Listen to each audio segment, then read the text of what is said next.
Everyone, welcome back to my channel. আজকে আমি একটি গ্রীষ্মের দুপুরের লোভনীয় রেসিপি শেয়ার করব। এর জন্য বাজার থেকে বেশ কিছু চুনো মাছ আনা হয়েছিল, বিভিন্ন রকমের চুনো মাছ। এর মধ্যে থেকে আমি মোটা মোটা এবং বড় সাইজের পুঁটি মাছগুলোকে বেছে নিলাম।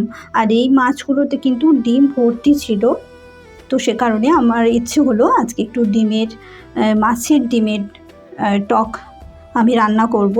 এর জন্য নুন হলুদ মাখিয়ে নিলাম মাছটাতে। এবার আমি ভেজে নেব। অনেকে কিন্তু কাঁচাও রান্না করেন, তো সেক্ষেত্রে আমার মনে হলো একটু হালকা করে আমি ভেজে নিই, এবং ভেজে নিয়ে কিন্তু এই রেসিপিটা করব হালকা করে, তাই আমি ভেজে নিচ্ছি। বেশি কড়া করে কিন্তু ভাজবেন না যদি মাছের টক রান্না করেন। আর গ্রীষ্মের দুপুরে এই ধরনের রেসিপি কিন্তু ভীষণ লোভনীয় হয়ে থাকে। তেঁতুল একটু আমি ভিজিয়ে রেখেছিলাম জলে।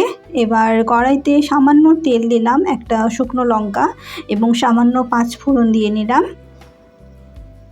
এবার ফোড়নটা একটু ভাজা হয়ে গেলে এর মধ্যে গোলা তেঁতুলের যে পাল্পটা ছিল সেই পাল্পটা আমি দিয়ে নিচ্ছি। এবার এর সাথে ভেজে রাখা মাছটাও আমি দিয়ে নিচ্ছি। এটা খুবই কম সময়ে কিন্তু হয়ে যায় আর খেতে ভীষণ লোভনীয় হয়ে থাকে। এর সাথে সামান্য চিনি এবং নুন দিলাম। আপনারা যদি একটু ঝোলঝোলের মতো করতে চান সেক্ষেত্রে কিন্তু একটু নুনটা একটু দিতে হবে, সেই বুঝে আপনারা নুন দেবেন। আর এতে আমি আরও একটু জল দিয়ে নিলাম। আর এর সাথে কিন্তু 1 চিমটে আমি হলুদ গুঁড়ো ও লঙ্কা গুঁড়ো দিয়েছিলাম, যাতে এর কালারটা ভালো আসে। নয়তো দেখুন কেমন সাদা সাদা লাগছে, এবার দেখুন কেমন সুন্দর কালার হয়েছে। এবার এটাকে আমি ঘন করে নিলাম। এবার এটা ঘন করে এবার আমি পরিবেশন করব। আমি একটু ঘন করেছি, আপনারা একটু গ্রেভি বেশি বানাতে চাইলে একটু জলটা একটু বেশি রাখবেন। আর এটা অবশ্যই আপনারা দুপুরে গরম ভাতের সাথে খেয়ে দেখবেন, ভীষণ টেস্টি একটি রেসিপি।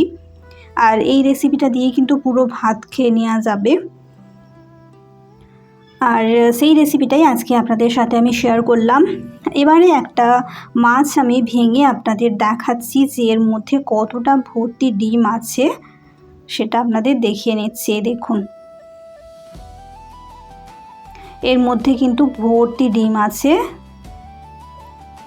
যেহেতু বর্ষা প্রায় এলো বলে, তো সে কারণে এর মধ্যে কিন্তু ভর্তি ডিম আছে। সে কারণে এই রেসিপিটা আজকে আমি আপনাদের সাথে শেয়ার করলাম। ভিডিওটা ভালো লেগে থাকলে অবশ্যই লাইক, শেয়ার এবং সাবস্ক্রাইব করে রাখবেন। Thank you.